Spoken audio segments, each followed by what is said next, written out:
Perhaps what brings you here this evening and what has happened here exactly? Well, I got a report from my son that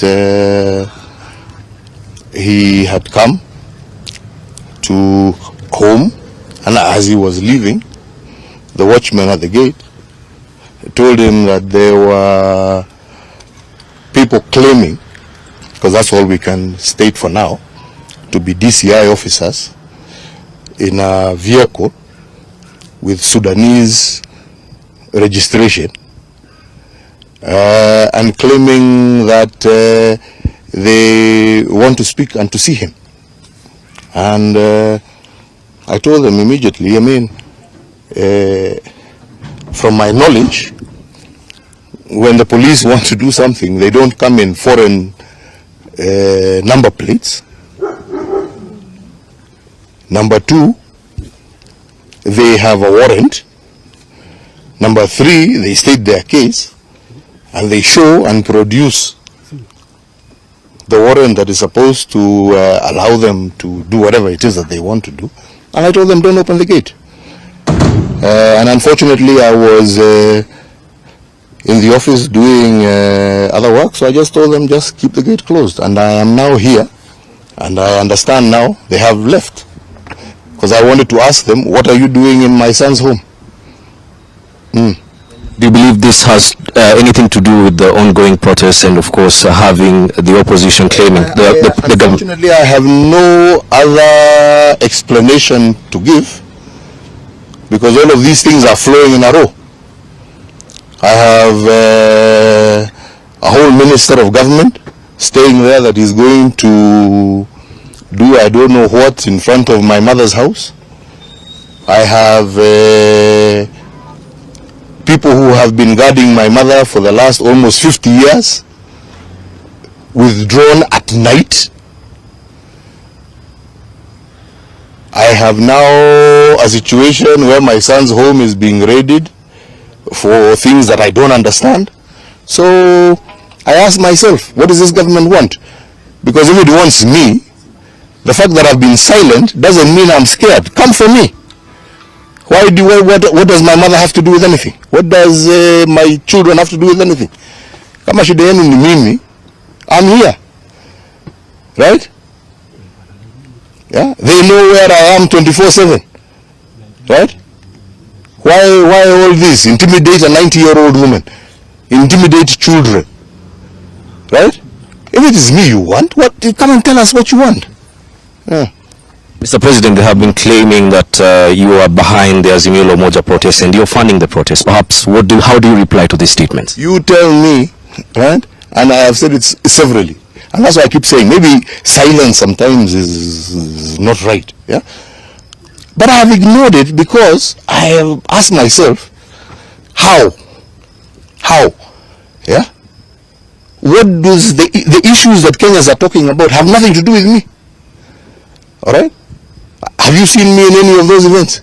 Have you seen me talk about any of those events? Yeah? Now if you say that because of my association with Raila, am I not supposed to talk to my friends? Is that a crime in Kenya today? Yeah? Is that a crime? Maybe you should tell me. If it's a crime, maybe you should say, oh, it is a crime to associate with this individual, with this. I thought the only crime was to associate with terrorists. So are you telling me that they are terrorists? Then, because then that would be the only argument you would have. Or bank robbers or something. Right? Yeah? But I thought we lived in a democracy in Kenya. I believed. Yes? And that's why I handed over, whatever. I may not have supported this government. Yes? But I accepted the will of the people, didn't I? You all saw me in broad daylight. Was I forced into that field?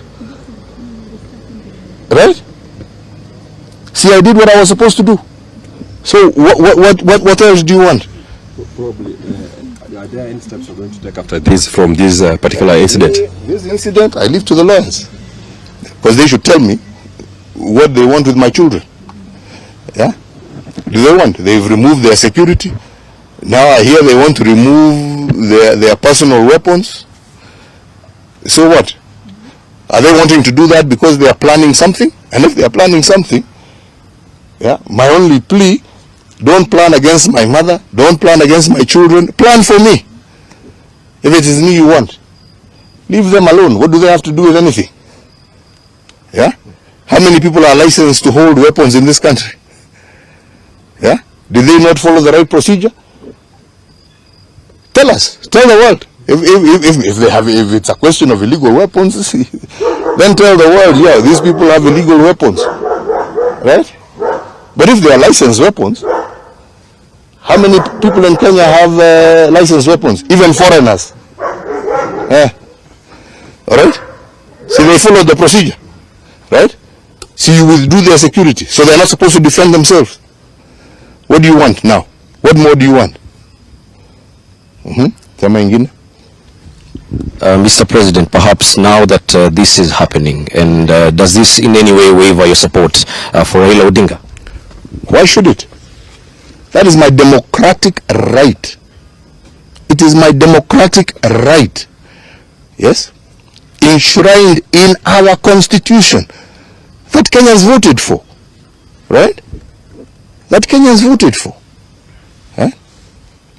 Mzee Moi died as a member of KANU, and KANU ceased to rule this country in 2022. He died claiming I am a KANU life member. Was there a problem with that? Was there? Maybe you should tell me. Maybe there was a problem with that. Yeah? He died a KANU life member.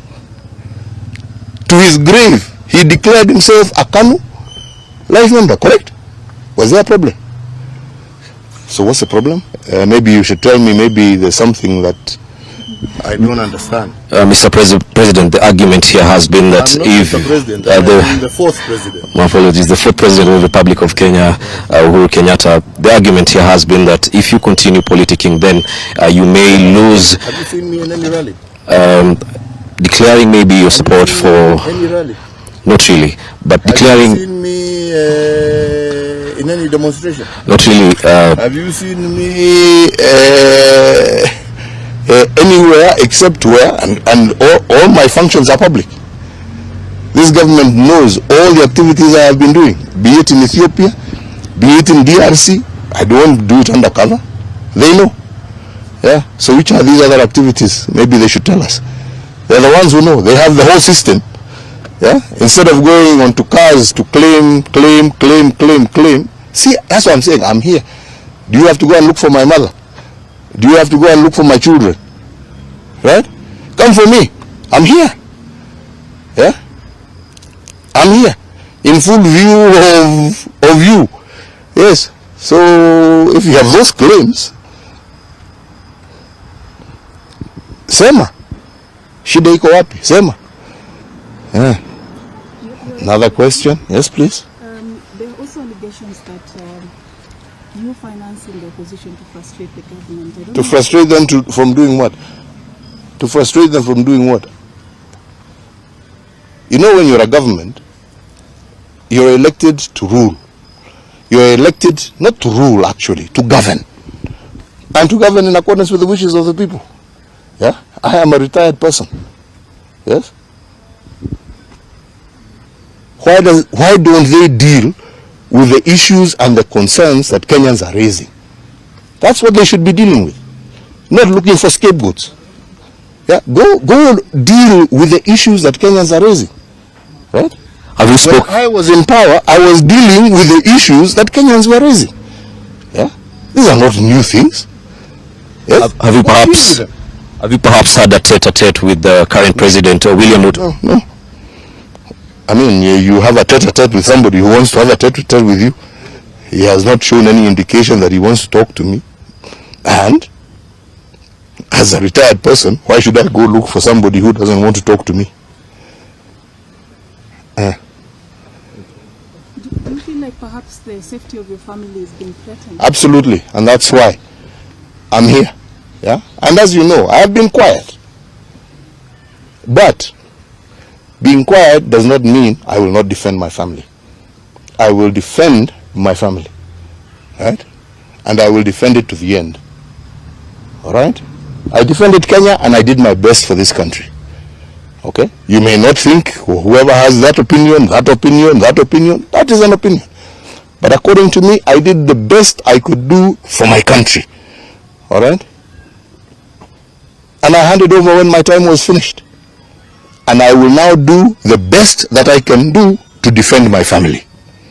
Mr. The retired president, you called a Jubilee delegates meeting on in 22nd, I think, February or May. And the question here is, don't you think that is a form of maybe actively participating in politics, trying to iron out or arrest the affairs of the Jubilee party? No. And I said it when I was even right there on the platform. My idea and my plan was always to surrender my party. But what I completely rejected was the coup that was planned by this government to take over my party forcefully. And I said, let the members decide. But I will not hand over to some puppet group of people, all right, because they have government support. No, that is not democracy. Right? That is not to say that I was not willing to hand over. I wanted to hand over. I was prepared to hand over. But what I found to be completely illegitimate and unacceptable in a democratic state is to be forced to hand over to a group of puppeteers. No. Right? And I stood up and I said, let the members of Jubilee choose who they want to lead them. And that is the person I shall hand over to. And the politicians you're referring to, these were actually your allies formerly. Do you feel betrayed in any form of way? I have no issue. They are free to do whatever they want. I can't comment about. Whatever they want to do, that's their business. Right? My issue is the membership. It is the people. It is the agenda that Jubilee went to the election with. That is what needs to be defended. What individuals do, you go ask them themselves. Me, I carry no grudges against anybody. And with the latest development in the party, what... I don't, please. Why are you diverting to other things? Me, I'm telling you what I am here, what I'm talking to you about, is the fact that when I was president, I defended my country. As a retired man, I am protecting my family. And I will. All right? And I will not be intimidated. Lastly, there has been a call for truce by, members. That's got nothing to do with me. Yeah, so truce, this, truce, that's not my business. Yeah, but leave my family out of it. And like I say, and I say once again, to you who think you can intimidate an old woman so that you intimidate me, who think you can intimidate children and grandchildren so you can intimidate. If you want me, come, here I am. Sijaenda pahali. Msiende kusema huyu ametoroka, ameenda. Niko na watu yenu, wanajua every second, wanajua niko wapi. Yeah. Wachana na watoto, wachana na wazee. Mimi niko hapa kama mko na swali na mimi. Sawa? Yeah? Sasa hiyo watu sijui wameenda wapi, waende, wakirudi, watarudi, kama hawatarudi, wakae, lakini kwangu, hii ni nyumba yangu, yeah? Sio yangu, ni ya watoto yangu, yeah? Na mimi nitalinda, kama kila mwananchi mwingine, atalinda mali yake, yeah? Sio ndio haki ya kila Mkenya, yeah? Na mimi siwaulizi wanipatie walinzi, wakitaka kuwachukua, wachukue wote, lakini wanipatie heshima yangu ya kulinda pia mimi mali yangu kama Mkenya mwingine. Lastly, before you actually exited office, you had a meeting in Sagana and you said to the people that they will suffer after you exit. Do you think they make... You know what I said. So if you want to know about what I said, yeah? Me, I don't try and hide from what I said. Kwenda kufanya search button kwa Google ama whatever, utajua nilisemaje. Na hiyo ni public knowledge. Si namna hiyo. Kuna haja ya kurudia. Kwenda Google tu ufinye button, utajua. Ama namna gani? Na nawashukuru. Na ombi langu kwenu nyinyi kama fourth estate, lindeni uhuru wa Wakenya, yeah? Lindeni demokrasia ya taifa letu. Sina ingine. hiyo ni haki yenu, si ndio? Yeah? Na Wakenya wanawatarajia mfanye hivyo. Sawa? God bless you. Thank you for coming and I appreciate it. Asante.